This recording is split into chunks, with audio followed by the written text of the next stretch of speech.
नमस्कार दोस्तों, दीप के ऑफिशियल में आप सभी का स्वागत है। आशा करती हूँ आप सब लोग ठीक होंगे। तो आज हम आप सबके बीच लेकर आए हैं एक प्यारा सा चुटकुला नाच गीत। चुटकुला उठान सोहर गीत है। चुटकुला उठान सोहर गीत बहुत ही प्यारा है दोस्तों, बहुत ही सुंदर है। आप लोग सुनिएगा और कमेंट में ज़रूर बताना दोस्तों, ये प्यारा सा चुटकुला सोहर गीत आप सबको कैसा लगा। सुनेंगे तो हंसी ज़रूर छूटेगी दोस्तों, इसलिए इस गीत को छोड़ना मत दोस्तों, पूरा फुल वॉच करके सुनना। आखिरी कड़ी बहुत प्यारी है। तो चलिए सुनाते हैं एक प्यारा सा चुटकुला सोहर गीत। तू भले अलगे से बधाऊ लायू ननदी, भले अलगे से बधाऊ लायू ननदी, भले अलगे से बधाऊ लायू ननदी, भले अलगे से बधाऊ लायू ननदी।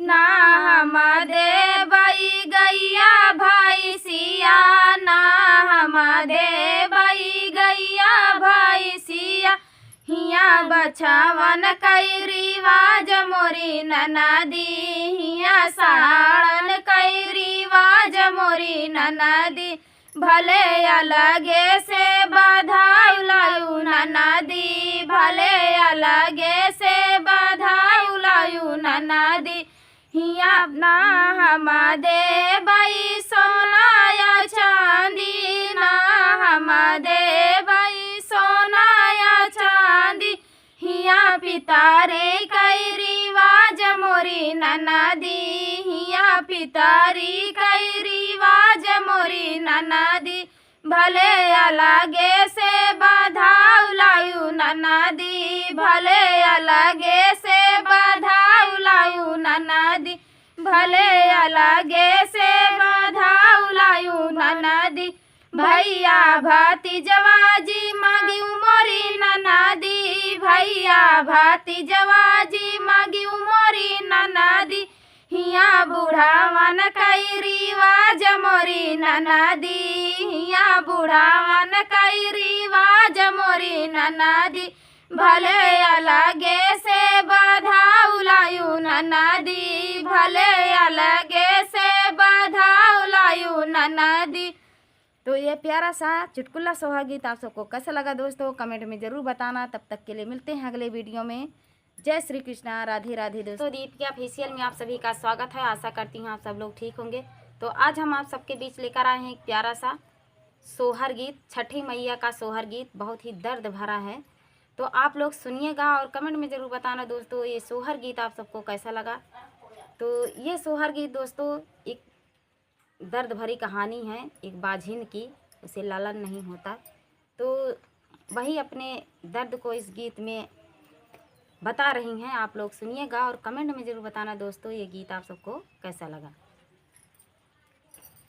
सात बीरान कई बहिनी आता, भैया कई दुलारी, ता मैया जी कई प्यारी नी हो, हे बहिनी सातऊ बाऊजी मिली छठ पूजैया और व्रत कराई हो, हे बहिनी सातऊ भौजी मिली छठ पूजैता और व्रत कराई हो, अंगना में ठाड़ी नाना दिया ता भौजी से राज कराई हो, हे भौजी हमहू के पियरी मंगावता, हमहू छठा पूजबाई हो, हे नौजी हमहू के पियरी मंगावता, हमहू छठा पूजबाई हो, औ तू छठा पूजबू काऊ तू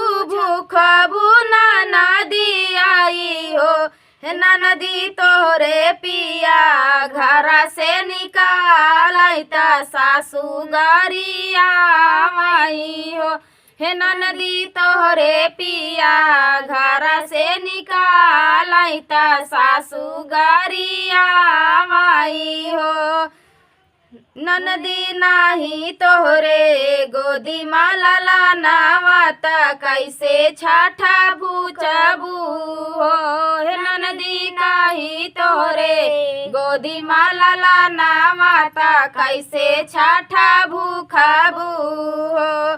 सात भौजी चालाली पोखरावा तौर छठी पूजाई हो। हे बहिनी आंगने ठाड़ी नदिया मनाही मना रोवाई हो। हे भौजी आंगने ठाड़ी नदिया मनाही मना रोवाई हो। हे मैया कमने करमवा से चूके त भौजी ताना माराई हो। आने करमवा से चूके त भौजी ताना माराई हो।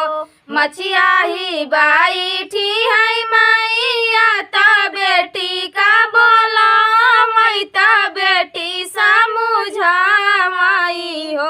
हे बेटी छठी मैया होई है सहाय ललाना तोरे होई है हो। हे बेटी छठी मैया होई है सहाय ललाना तोरे होई है हो। रोई रोई कहली रोई रोई पूछाई बेटी सुनाहू मोरी माई आई हो। हे मैया कैसे के छठी व्रत रहबै त कैसे हम पूजबाई हो। हे मैया कवन विधिया हमारा रहबै त हम के बतावाऊ हो। हे मैया कवने बरना छठी मैया त हम के बतावाऊ हो। हे मैया कवने बरना छठी मैया त हम के बतावाऊ हो।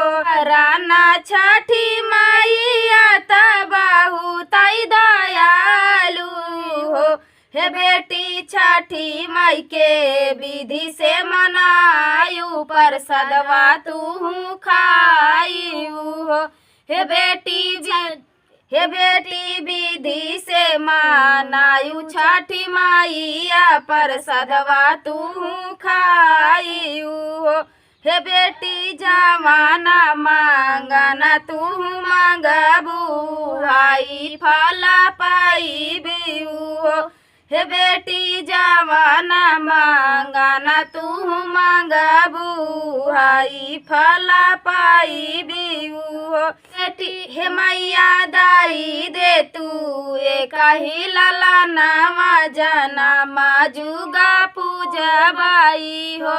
हे मैया दाई दे तू एक ही ललनावा जनमा जुगा पूजबाई हो। लौटी के आई नदिया त घरवा में आईनी हो। हे बाई के आई नदिया त देखी के चकित भैली हो। हे बहिनी आंगने में ठाड़े उनकर पिया माता आएनी हो। हे बहिनी आंगने में ठाड़े उनकर पिया वाया नाना उनकर आएनी हो। हे धाना चलती उनाया पाने नगरिया तया पाने ससुरवाई हो। हे धाना चलती उनाया पाने नगरिया तया पाने ससुरवाई हो। 8 महीना के बीतल तनमा के लागल हो। जनमे है घर नंदलाल आंगन उठाई सोहर हो। हे बहिनी आंगने माँ जनमे नंदलाल आंगन उठाई सोहर हो। 8 महीना के बीतल तनमा के लागल हो।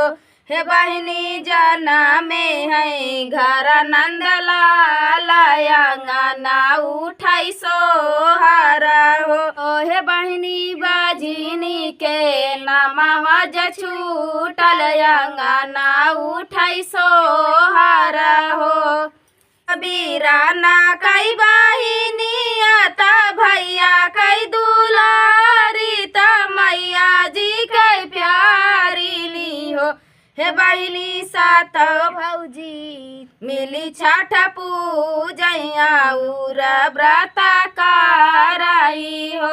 हे बहिनी सात भौजी मिली छठ पूजैता और व्रत कराई हो।